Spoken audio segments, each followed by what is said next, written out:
خروش نہیں ہوتا. تو کئی مرتبہ بندہ سمجھتا ہے کہ چونکہ جوش و خروش نہیں ہے تو شاید محبت ہی نہیں ہے، حالانکہ محبت ہوتی ہے، جوش و خروش نہیں ہوتا.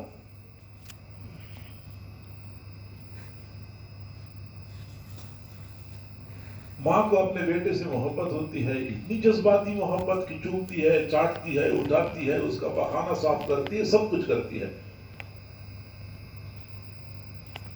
سینے کا دودھ، خون دودھ کی شکل میں بچوں کو پلا رہی ہوتی ہے، اور وہ سمجھتی ہے کہ شاید میرے اپنے بیٹے کے ساتھ سب سے زیادہ محبت ہے، لیکن حقیقت میں دل میں وہ رسول اللہ صلی اللہ علیہ وسلم کی محبت ایسی چھپی ہوئی موجود ہوتی ہے کہ جب موقع آتا ہے اور وہ انگڑائی لیتی ہے تو ساری محبتوں پر غالب آ جاتی ہے. تو جوش و خروش اس محبت میں زیادہ ہے، اور حقیقت میں پختگی اور مضبوطی دوسری محبت میں زیادہ ہے. یہی تو وجہ ہے کہ اللہ تعالیٰ محفوظ فرمائے ہر مسلمان کو کسی کا بیٹا حضور صلی اللہ علیہ وسلم کی شان میں ادنی درجے کی گستاخی کر لے تو باپ کہاں برداشت کر سکتے ہیں، ماں کہاں برداشت کر سکتی کہ میرا بیٹا رسول اللہ کی شان میں گستاخی کرتا ہے. تو پتہ چل جاتا ہے نا کہ بیٹی کی محبت سے زیادہ رسول اللہ کی محبت ہے میرے دل میں. اور یہی وہ نقطہ ہے جس کی بنیاد پہ حضرت عمر رضی اللہ تعالیٰ عنہ کو اشکال پیش آیا تھا. حضرت عمر رضی اللہ تعالیٰ عنہ نے ایک مرتبہ حضور صلی اللہ علیہ وسلم سے عرض کیا کہ واللہ لأنت احب الی من کل شیء الا من نفسی. اللہ کے نبی آپ مجھے ہر چیز سے زیادہ محبوب ہیں، میرے اپنے نفس کے علاوہ، اپنی جان کے علاوہ آپ مجھے سب سے زیادہ محبوب ہیں. تو حضور صلی اللہ علیہ وسلم فرماتے لا والذی نفسی بیدہ حتی اکون احب الیک من نفسک. اس وقت تک بات نہیں بنے گی جب تک کہ میں آپ کو آپ کی جان سے بھی زیادہ محبوب نہ بن جاؤں. تب پھر حضرت عمر نے تھوڑی دیر کے لیے سوچا، پھر کہا ہاں الان لانت احب الی من نفسی، اب آپ مجھے میری جان سے بھی زیادہ محبوب ہیں. حضور نے فرمایا کہ الان یا عمر، عمر اب بات بن گئی، عمر اب بات بن گئی. اب سوال یہ پیدا ہوتا ہے کہ حضرت عمر کے دل میں پہلے رسول اللہ کی محبت نہیں تھی، لیکن انہوں نے کبھی اس پہ سوچا نہیں تھا، کبھی غور ہی نہیں کیا تھا کہ جب میں رسول اللہ کی خاطر اپنی جان قربان کر سکتا ہوں تو اس سے معلوم ہوتا ہے کہ رسول اللہ کے لیے دل میں اپنی جان سے بھی زیادہ محبت موجود ہے. کبھی اس نقطے پہ غور نہیں کیا تھا کیونکہ اس میں وہ جوش و خروش نہیں تھا. تو بعض محبتیں ایسی ہوتی ہیں کہ جن میں جوش و خروش زیادہ ہوتا ہے، ان میں گہرائی نہیں ہوتی. بعض محبت کی جڑیں بہت راسخ ہوتی ہیں اگرچہ ظاہر میں جوش و خروش نہیں ہوتا، اور وقت آنے پہ پتہ چلتا ہے کہ میرے لیے فلاں کی، میرے دل میں فلاں کے لیے کتنی محبت تھی. کئی مرتبہ ایسا ہوتا ہے، کوئی دوست ہے، والد ہے، بزرگ ہے، استاد ہے، کوئی بھی ہے، ویسے بندہ کہتا ہے کہ شاید میرے دل میں ان کے لیے اتنی محبت نہیں ہے، لیکن جب موقع آتا ہے پھر خود بندے کو پتہ چلتا ہے کہ میرے دل میں ان کی محبت کتنی شدید تھی. اسی طریقے سے حضور صلی اللہ علیہ وسلم کی محبت کا بھی یہی حال ہوتا ہے. لہٰذا بنیادی سوال جو ہوا تھا کہ محبت غیر اختیاری چیز ہے، ایمان کسبی اختیاری ہے، تو آپ نے ایک کسبی اختیاری چیز کو ایک غیر اختیاری چیز پر کیسے موقوف کر دیا؟ تو جواب دیا تھا کہ اصل میں محبت کی 5 قسمیں ہیں. محبت کی 5 ہیں، 4 ہیں، 4 ہیں. ہاں، محبت طبعی، جمالی، کمالی، منالی اور عقلی. تو یہ 5 ہیں کل. ان میں سے یہاں محبت عقلی مراد ہے، محبت عقلی مراد ہے. لیکن پھر میں نے کہا کہ علامہ انور شاہ کشمیری فرماتے ہیں کہ ایک طرف تو تم محبت عقلی کو بھی کامل قرار دیتے، ایمان کے کمال کے لیے کافی قرار دیتے ہو، اوپر سے محبت عقلی کی مثال بھی کڑوی دوائی سے دیتے ہو. خدا کے بدلے تم کیا کر رہے ہو؟ تو اصل بات یہ ہے کہ محبت عقلی تو میں یہ کہتا ہوں کہ یہ تو ادنا درجے کا ایمان ہوتا ہے. ادنا درجے کا ایمان ہوتا ہے کہ بندہ رسول اللہ کی اتباع کو اپنے لیے بہتر سمجھتا ہے. ارادہ تو ما تظنہ خیرہ، کہ اپنے فائدے کے لیے بندہ رسول اللہ کی اتباع کو ضروری قرار دیتا ہے کہ میری دنیا بن جائے گی، میری آخرت بچ جائے گی. یہ تو ادنا درجے کا ایمان ہے. لیکن اس سے اوپر کا ایمان مطلوب ہے، کیونکہ رسول اللہ اس سے اوپر کی محبت مطلوب ہے. اور وہ کیسے ہوگی؟ اور وہ یوں کہ حضور علیہ الصلوۃ والسلام کی ذات گرامی میں محبت کے تمام تر اسباب اور وجوہات موجود ہیں. لہذا بندہ سوچے، اس پہ غور کرے، غور کرنے سے بندے کے دل میں ان کے لیے محبت راسخ اور پختہ ہو جائے. وہ بات سمجھ آ رہی ہے؟ جی. والذی نفسی بیدہ لا یؤمن احدکم حتی اکون احب الیہ من والدہ وولدہ. سوال یہ پیدا ہوتا ہے کہ والد کا ذکر کیا ہے تو والدہ کا ذکر کیوں نہیں کیا؟ تو ایک جواب تو یہ دیا ہے کہ لفظ والد کا اصطلاحی معنی مراد نہیں ہے بلکہ اس کا لغوی معنی مراد ہے۔ والد کہتے ہیں من لہ الولد، اور من لہ الولد میں باپ بھی شامل ہے ماں بھی شامل ہے، تو میری صورت میں ماں شامل ہو جائے گی۔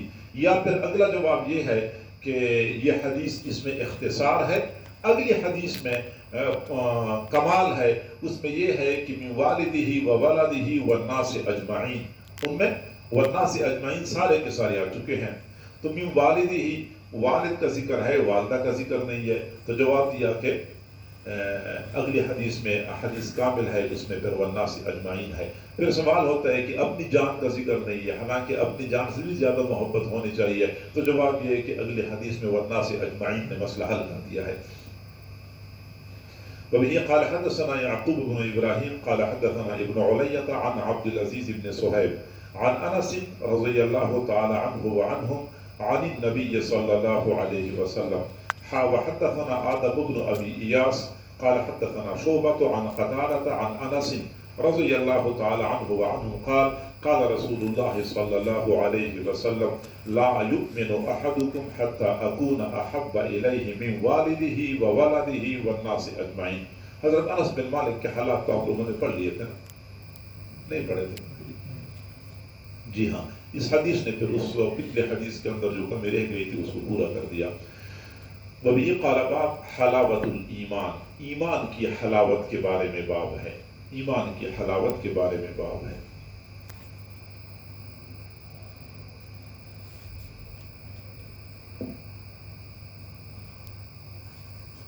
امام بخاری رحمۃ اللہ علیہ رد کر رہے ہیں مرجئہ پر جو نیک اعمال کی اہمیت کے منکر ہیں۔ انہوں نے مرجئہ کا ایسا پیچھا کیا ہے کہ بالکل نہیں چھوڑیں گے جو کچھ بھی ہو جائے۔ وہ کہتے ہیں نیک اعمال کی اہمیت نہیں ہے، فرمایا نیک اعمال کی وجہ سے بندے کو ایمان کی حلاوت نصیب ہوتی ہے۔ یہ غرض بخاری، ایک غرض۔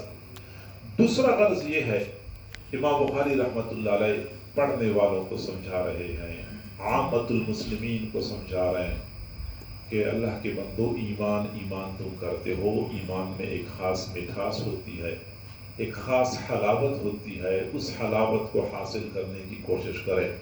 اور وہ حلاوت کیسے حاصل ہوگی؟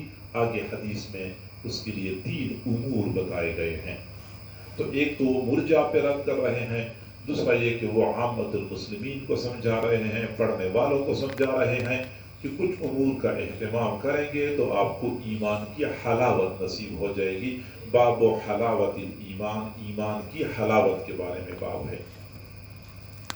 وبه قال حدثنا محمد بن المثنى قال حدثنا عبد الوهاب الثقفي قال حدثنا أيوب عن أبي قلابة عن أنس رضي الله تعالى عنه وعنهم عن النبي صلى الله عليه وسلم قال حضور صلی اللہ علیہ وسلم نے فرمایا ثلاث، 3 خصلتیں ایسی ہیں من کن فی ہے، جس بندے میں پائی جائیں وجد حلاوت الایمان، وہ بندہ ایمان کی مٹھاس کو پائے گا۔ پہلی خصلت ان یکون اللہ ورسولہ احب الیہ مما سواہما، اللہ اور رسول کے ساتھ ما سوا سب سے زیادہ محبت ہو۔ وَأَن يُحِبَّ الْمَرْءَ لَا يُحِبُّهُ إِلَّا لِلَّهِ، ایک آدمی دوسرے آدمی سے محبت کرتا ہے، محبت نہیں کرتا مگر اللہ کے لیے کرتا ہے۔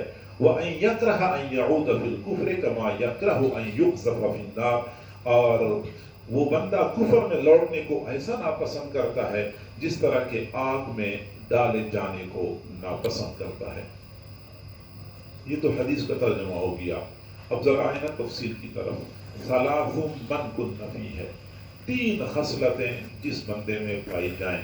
ثلاث مبتدا ہے اور نکرہ ہے۔ سوال یہ پیدا ہوتا ہے کہ نکرہ تو مبتدا بن نہیں سکتا،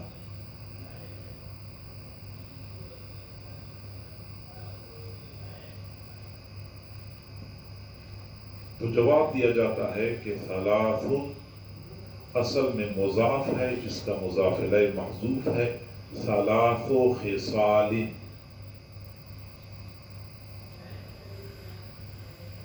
تو نکرہ مخصصہ ہو جائے گا، یا پھر ثلاث صفت ہے، خصال موصوف محذوف ہے، خصال ثلاث، تو اس صورت میں پھر نکرہ مخصصہ ہو جائے گا، مبتدا بن جائے گا.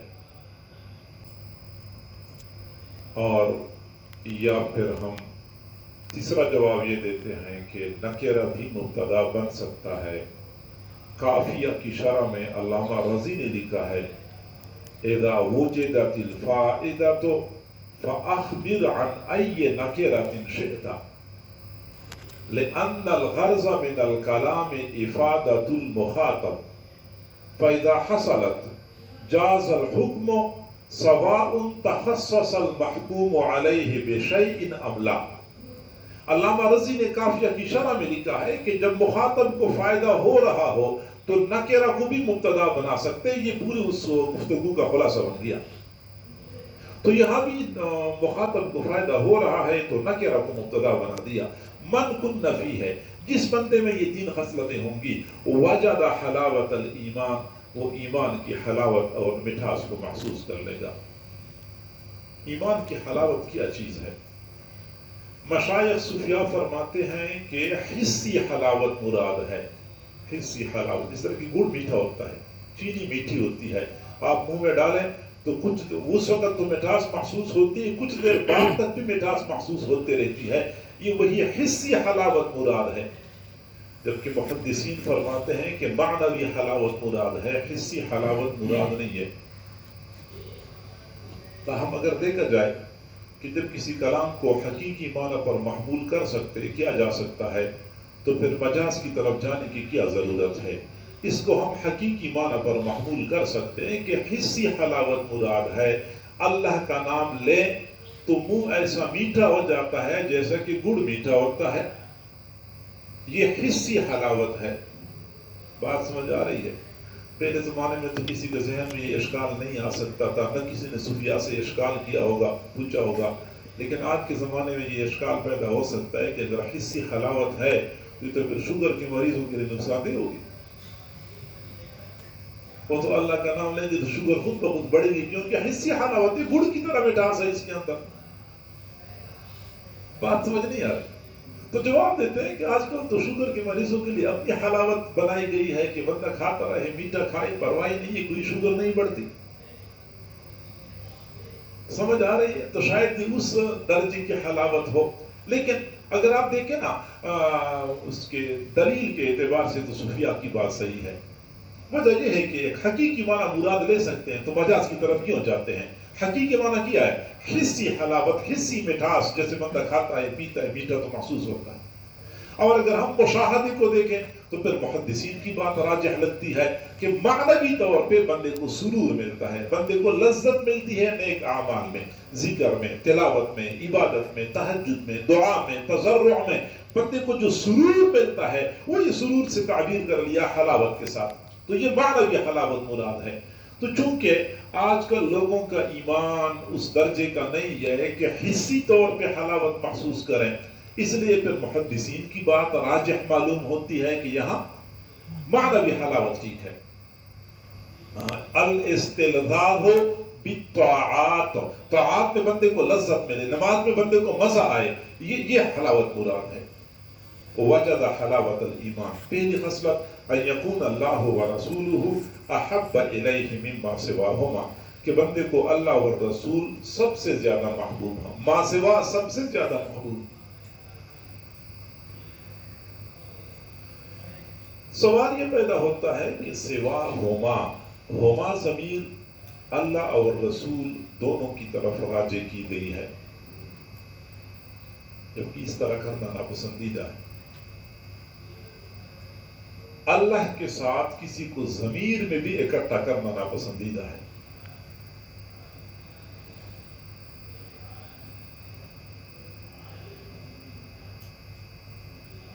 ایک حدیث میں آیا ہے کہ حضور صلی اللہ علیہ وسلم کی خدمت میں ایک خطیب آیا اور خطیب نے خطبہ پڑھا کہ من یطع اللہ ورسولہ فقد ہدی ومن یعصہما فقد غوی. جب یعصہما کہا تو حضور صلی اللہ علیہ وسلم غصے ہوئے، فرمایا کہ بئس الخطیب انت قل ومن یعص اللہ ورسولہ، ومن یعصہما نہ کہو بلکہ ومن یعص اللہ ورسولہ، اللہ اور رسول کا تذکرہ الگ الگ کرو، دونوں کو اکٹھا نہ کرو، اور بئس الخطیب انت۔ تو وہاں پہ رسول اللہ صلی اللہ علیہ وسلم نے خطیب کو منع کر دیا تھا کہ اللہ اور رسول دونوں کے لیے ایک ضمیر کو استعمال نہ کریں۔ یہاں پہ مما سواہما دونوں کے لیے ایک ضمیر کو استعمال کیا ہے کہ حضور صلی اللہ علیہ وسلم نے خطیب کو منع کیا تھا، خود استعمال کیا، کیونکہ وہ اسلام کا ابتدائی زمانہ تھا، اور ابتدائی زمانے میں لوگ شرک کے زمانے کے قریب تھے، لہذا شرک سے بیزار کرنے کے لیے، زیادہ دور کرنے کے لیے اتنا لوگوں پر سختی کی گئی کہ اللہ اور رسول کے لیے ایک ضمیر میں اکٹھا کرنا بھی جائز نہیں قرار دیا۔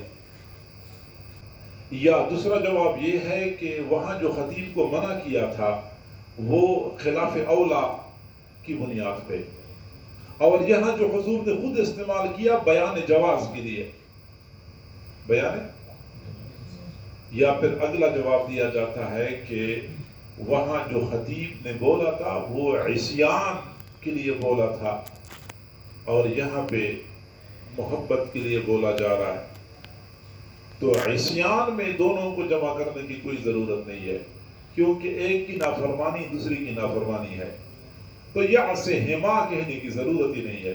اللہ کی نافرمانی رسول اللہ کی نافرمانی کو مستلزم ہے، رسول اللہ کی نافرمانی اللہ کی نافرمانی کو مستلزم ہے، دونوں کو ایک ضمیر میں جمع کرنے کی ضرورت نہیں ہے۔ جبکہ یہاں بات ہو رہی محبت کی، ان میں سے پھر ایک کی محبت کافی نہیں ہے، بلکہ اللہ کی محبت کے ساتھ ساتھ رسول اللہ کی محبت بھی لازم ہے۔ وہ بات سمجھ نہیں آ رہی؟ اس سے غذا ہے کہ جو بندہ لیتا ہے تو کئی سال تک اس کا نقصان محسوس کرتا ہے، تو کوئی جواب نہیں دے رہا تھا۔ اس نے کہا کہ وہ کون سی غذا ہے جس کو بندہ کھا لے تو عرصے تک بندہ اس کی برے اثرات اور ریئیکشن محسوس کرتا ہے۔ تو بابا جی نے کہا کہ نکاح کی چھوارے، نکاح کی چھوارے بندہ کھا تو لیتا ہے لیکن پھر بعد میں اس کو بھگتتا رہتا ہے۔ جی ہاں، تو یہ وہ غذا ہے۔ اچھا، یہ میں نے 4 وجوہات بتا دی ہیں کہ رسول اللہ نے اس خطیب کو منع کر دیا، اور یہاں پہ مما سواہما خود استعمال کیا۔ ایک وجہ یہ بتائی جاتی ہے کہ خطیب نے ایسا غلطی اور کی تھی، خطیب نے یہ غلطی کر دی کہ من یطع اللہ ورسولہ فقد ہدی ومن یعصہما پر وقف کر دیا تھا۔ جب من یعصہما پر وقف کر دیا تو معنی ہی غلط ہو گیا کہ من یطع اللہ ورسولہ فقد ہدی ومن یعصہما فقد ہدی، اس کا یہ معنی بنتا ہے، تو لہذا اس نے وقف صحیح جگہ پہ نہیں کیا۔ اور دوسری چیز، وَأَن يُحِبَّ الْمَرْءَ لَا يُحِبُّهُ إِلَّا لِلَّهِ، ایک آدمی کسی سے محبت کرتا ہے، نہیں کرتا مگر اللہ کے لیے کرتا ہے۔ وَأَن يَكْرَهَ أَن يَعُودَ فِي الْكُفْرِ كَمَا يَكْرَهُ أَن يُقْذَفَ فِي النَّارِ، گویا کہ بندے کی محبت بھی اللہ اور رسول کے لیے ہو جاتی ہے، محبت اور نفرت کے پیمانے سارے کے سارے اللہ کی ذات کے لیے ہو جاتے ہیں، تو ایمان کے حلاوت کا احساس و ادراک ہوتا ہے۔ اور تیسری چیز، وَأَن يَكْرَهَ أَن يَعُودَ فِي الْكُفْرِ، کفر میں لوٹنے کو ناپسند کرے، کما یکرہ ان یقذف فی النار، جس طرح کے آگ میں ڈالے جانے کو ناپسند کرتا ہے۔ گویا کہ کفر سے اتنا بیزار ہو جتنا آگ میں ڈالا جانا بندے کو ناپسند ہے، کفر میں لوٹنا اتنا ناپسند ہے۔ سوال یہ پیدا ہوتا ہے کہ لفظ عود سے معلوم ہوتا ہے کہ یہ حدیث ان لوگوں کے لیے ہے جو پہلے کفر میں تھے، پھر وہ اسلام میں آئے تو کفر میں لوٹنے کو ناپسند کرتے ہیں، جبکہ جو لوگ پہلے سے ہی اسلام میں تھے تو وہ تو اس حدیث کا مصداق بن ہی نہیں سکتے، کیونکہ عود تو تب لازم آتا ہے جب بندہ پہلے کفر میں ہو، پھر اسلام میں آ جائے، پھر کفر میں لوٹنے کو ناپسند کرے، اور جو ہے ہی شروع سے اسلام میں، وہاں تو عود متحقق ہی نہیں ہے، تو گویا کہ وہ لوگ اس حدیث کا مصداق بن ہی نہیں سکتے۔ بات سمجھ آ رہی ہے؟ تو جواب دیتے ہیں کہ اصل میں عود کے 2 معنی ہیں۔ عود کا ایک معنی ہے الرجوع، دوسرا معنی ہے سیرورت، سیرورت۔ تو جو لوگ پہلے کفر میں تھے پھر اسلام میں آئے، اب وہ کفر میں لوٹنے کو ناپسند کرتے ہیں، یعنی رجوع کو ناپسند کرتے ہیں۔ اور جو لوگ شروع سے اسلام میں تھے، کفر میں کبھی تھے ہی نہیں، تو وہاں پہ عود کا معنی سیرورت ہوگا کہ وہ کفر میں جانے کو ناپسند کرتے ہیں، لوٹنے کو نہیں بلکہ کفر میں جانے کو ناپسند کرتے ہیں. اور اس کے ایک نظیر قرآن پاک میں بھی ہے کہ حضرت شعیب علیہ السلام کو قوم نے کہا تھا او لتعودن فی ملتنا لنخرجنک یا شعیب. شعیب علیہ السلام ہم آپ کو نکال دیں گے اس بستی سے. او لتعودن فی ملتنا یا پھر ہماری ملت میں لوٹ کے آؤ گے. وہاں یہ سوال ہوتا ہے کہ حضرت شعیب علیہ السلام تو کبھی ان کی دین پر تھے بھی نہیں, تو وہاں عود کا لفظ کیوں بولا گیا ہے؟ تو جواب دیتے ہیں کہ عود سے مراد سیرورت ہے. عود سے مراد یا ہمارے مذہب میں داخل ہوگی یا پھر ہم آپ کو نکال لیں گے. تو بستیوں سے نکالنا اور مسجد سے نکالنا اور مدرسے سے نکالنا یہ پرانا طریقہ چلا آ رہا ہے, ٹھیک ہے نا. تو اگر کسی کو مسجد سے نکالا جائے تو لنخرجنک یا شعیب والذین آمنوا معک من قریتنا, یہ پرانا طریقہ ہے, کوئی اس پہ پریشان ہونے کی ضرورت نہیں ہے, ٹھیک ہے. کوئی مدرسے سے نکالے تو کوئی ضرورت نہیں, کہتے ابھی تو میری نسبت پکی ہو رہی ہے, ابھی تو میری نسبت. میرا ایک شاگرد ہے, اللہ کی بندے کو میں نے اپنی زندگی میں کم از کم 8 جگہ پہ اس کو تدریس تلاش کر کے دی ہوگی, اٹک سے لے کے ملتان تک. اتنا تو مجھے یاد ہے, درمیان میں کئی علاقوں میں تدریس تلاش کر کے دی تھی. اور اس نے عزم کر رکھا ہے کہ میں 1 سال سے زیادہ عرصہ نہیں گزاروں. عزم کر رکھا ہے 1 سال, بس سال کے آخر میں اس کی کوئی نہ کوئی وہ سیکھ اٹک جاتے ہیں محترم کے ساتھ, وہ اس کو فارغ کر دیتے ہیں. تو وہ اولا تو یہ لنخرجنک من قریتنا کا مصداق بنا ہوا ہے. اور میں نے کہا کہ امام بخاری رحمۃ اللہ علیہ کو جلاوطن کیا گیا تھا, ان سے آپ کو زیادہ جلاوطن کیا گیا. یہ تو آپ کو اس سے بھی زیادہ بڑا مجاہدہ ہے. ہر سال کہیں نہ کہیں آپ کو نکالا جا رہا ہو. اب یقین کریں اتنی جگہوں پہ میں نے ان کو جگہ بنا کے دی تھی. اس نے عزم کر رکھا ہے کہ میں نے 1 سال زیادہ وقت نہیں گزارنا. ابھی میرے پاس ایک بندہ آیا تھا 3 دن پہلے کی بات ہے, اور مجھے کہنے لگا کہ میں نے پوچھا کہ وہ لاہور میں آپ نے پھر کیا بنا, کہتے کہ بس وہاں ان لوگوں سے میری لڑائی ہو گئی. میں نے کہا کہ آپ نے زیادہ سے زیادہ وقت کسی مسجد میں یا مدرسے میں کتنا گزارا ہے؟ کہتا ہے 1 سال زیادہ سے زیادہ, ورنہ 6 مہینے کے اندر اندر اس کا کام خراب ہو جاتا ہے. فراغت کب کی ہے؟ کہتے ہیں 1995 کی ہے. 1995 کی فراغت ہے اور اب تک اس کی 26 سال ہو چکے ہیں. اور وہ اللہ کا بندہ کہتے ہیں میں زیادہ سے زیادہ 1 سال کسی مدرسے میں رہ چکا ہوں, اس کے علاوہ. اور مدرسے والوں کی مجبوری ہوگی, سال کے درمیان میں بندہ نہیں ملتا ہوگا, اس لیے اس کو برداشت کیا. ورنہ کہتے ہیں کہ میں 6 مہینے میں عام طور پہ جگہ بدل دیتا ہوں. تو خدا کے بندو تم کیا کرتے ہو؟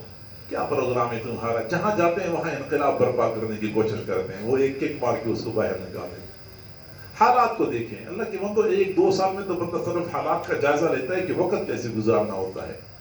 وہ نئے نئے فاضل ہوتے ہیں, نیا نیا جوش ہوتا ہے. کسی مدرسے میں جاتے ہیں تو وہاں طلباء کی اصلاح شروع کر دیتے ہیں, پھر اگلے مرحلے میں استادوں کی اصلاح شروع کر دیتے ہیں, پھر اگلے مرحلے میں محترم کی اصلاح شروع کر دیتے ہیں, بلکہ مصلح الامہ کہلانے کے حق و خواہش مند ہوتے ہیں. پھر کیا ہوتا ہے کہ 6 مہینہ وہ لوگ برداشت کر لیتے ہیں, اور 6 مہینے ان کی مجبوری ہوتی ہے, یا 4 مہینے. اور ابھی رجب نہیں آیا ہوتا, وہ پہلے سے ان سے کہتے ہیں کہ بھائی آپ جائیں اور یہ شعبان اور رمضان کی تنخواہ لے لیں, ہماری طرف سے ہماری جان چھوڑے. ایسا نہیں ہوتا. اللہ کی بات ان یعود فی الکفر, میں نے کہہ دیا کہ یہ نکالا جانا, بستی سے نکالا جانا, مسجد سے نکالا جانا اور مدرسے سے نکالا جانا, یہ پرانا طریقہ چلا آ رہا ہے. پیغمبروں کے ساتھ بھی یہ ہوتا رہا ہے. وَأَن يَكْرَهَ أَن يَعُودَ فِي الْكُفْرِ كَمَا يَكْرَهُ أَن يُقْذَفَ فِي النَّارِ. جی آگے. اور آسان طریقہ تو یہی ہے نا, بندہ پھر یہ دیکھتا ہے, میں اللہ تعالیٰ حفاظت فرمائے, اللہ تعالیٰ آزمائش سے بچا. ایک آدمی کو اپنی بیوی سے بہت محبت ہے, لیکن اعوذ باللہ کسی کی بیوی جو ہے وہ ایمان سے منحرف ہو جائے. اب یہاں پہ بندہ سوچتا ہے کہ میرے سامنے 2 راستے ہیں. ایک تو یہ کہ میں بیوی کو چھوڑ دوں, رسول اللہ اور اللہ اور رسول کو اختیار کروں. ایک طریقہ یہ کہ نہیں, اللہ اور رسول کو چھوڑ دوں بیوی کی خاطر اور بیوی کو اپنائے رکھوں.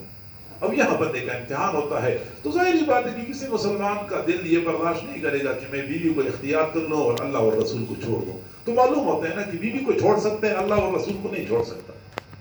خدا نہ خواستہ بھائی اللہ تعالیٰ کی شان میں گستاخی کرتا ہے یا رسول اللہ کی شان میں گستاخی کرتا ہے. اب میں کہتا ہوں کہ اپنے بھائی کو خود قتل کرنا یہ تو بہت بڑا کام ہے. یہ تو چلو نہیں ہو سکتا, ہر مومن سے نہیں ہو سکتا, کسی سے ہو سکتا ہے کہ رسول اللہ کی گستاخی کی وجہ سے اپنے بھائی کو قتل کر دیا. لیکن یہ تو ہو سکتا ہے نا کہ رسول اللہ کی خاطر بھائی کو چھوڑ دے کہ بھائی دوبارہ میرے گھر میں نہیں آنا, میرے سلام کلام نہیں کرنا, تو رسول اللہ کا گستاخ ہے. تو یہاں اس صورت میں بندے نے بھائی کو چھوڑا ہے, رسول اللہ کو اپنایا ہے, تو لگتا یہ ہے کہ رسول اللہ کی محبت زیادہ ہے. یعنی ایک تو میں نے بتا دیا نا کہ یہ آزمائش بندے پر آتی ہے کہ بالفرض اللہ تعالیٰ بچائے کہ کسی کے بھائی نے رسول اللہ کی شان میں گستاخی کر لی. اب کامل ایمان تو یہ ہے کہ گستاخی رسول کوئی بھی ہو تو اس کو انجام تک پہنچا دیا جائے. لیکن بندہ نہیں کر سکتا. تو اتنا تو ہر مومن کر سکتا ہے اور ہر مومن کرے گا کہ بھائی کو چھوڑ دے کہ بھائی دوبارہ میرے پاس نہیں آنا، تیرا سب کچھ منقطع ہے، اور نہ میرے گھر میں آنا ہے، نہ مجھے سلام کرنا ہے، نہ مجھ سے بات کرنی ہے، کیونکہ آپ رسول اللہ کی گستاخ ہیں. اور رسول اللہ کو بندہ اپنا لے اور بھائی کو بندہ چھوڑ دے. یہ تو کر سکتا ہے نا. تو معلوم ہوتا ہے کہ بھائی سے محبت کم اور رسول اللہ سے محبت زیادہ ہے. جی. وفيه قال باب علامة الإيمان حب الأنصار. حدثنا أبو الوليد قال حدثنا شعبة قال أخبرني عبد الله بن جبر رضي الله تعالى عنه قال سمعت أنس بن مالك رضي الله تعالى عنه عن النبي صلى الله عليه وسلم قال آية الإيمان حب الأنصار وآية النفاق بغض الأنصار. جی ہاں، خطبے میں کوئی کمی ہے اور عبارت میں کوئی کمی ہے اور آپ کے گلے میں بھی تھوڑی سی کمی پائی جاتی ہے. ٹھیک ہے نا. اس کو بھی ذرا خیال کریں، یہ خراب ہو رہا ہے، لگتا ہے ٹھنڈا پانی زیادہ پیتے ہیں. باب علامت الایمان حب الانصار. ایمان کی علامت ہے انصار سے محبت کرنا. انصار سے محبت کرنا ایمان کی علامت ہے. انصار ناصر کی جمع ہے یا نصیر کی جمع ہے. شریف کی جمع اشراف، طاہر کی جمع اطہار. اسی طرح ناصر کی جمع انصار یا نصیر کی جمع انصار، دونوں صحیح ہے. لغوی معنی ہے مدد کرنے والے. اور اصطلاح میں مدینہ منورہ کے دو قبیلے اوس اور خزرج جنہوں نے رسول اللہ کی مدد کی تھی، یہ دو قبیلے مراد ہیں اور ان کے موالی اور حلیف قبائل مراد ہیں. موالی یعنی آزاد کردہ غلام، وہ بھی اس میں شامل ہیں، اور جو قبیلے ان قبائل کے حلیف تھے وہ بھی اس میں شامل ہیں. یہ اصطلاحی معنی ہے انصار کا. تو انصار سے محبت کرنا یہ ایمان کی علامت ہے.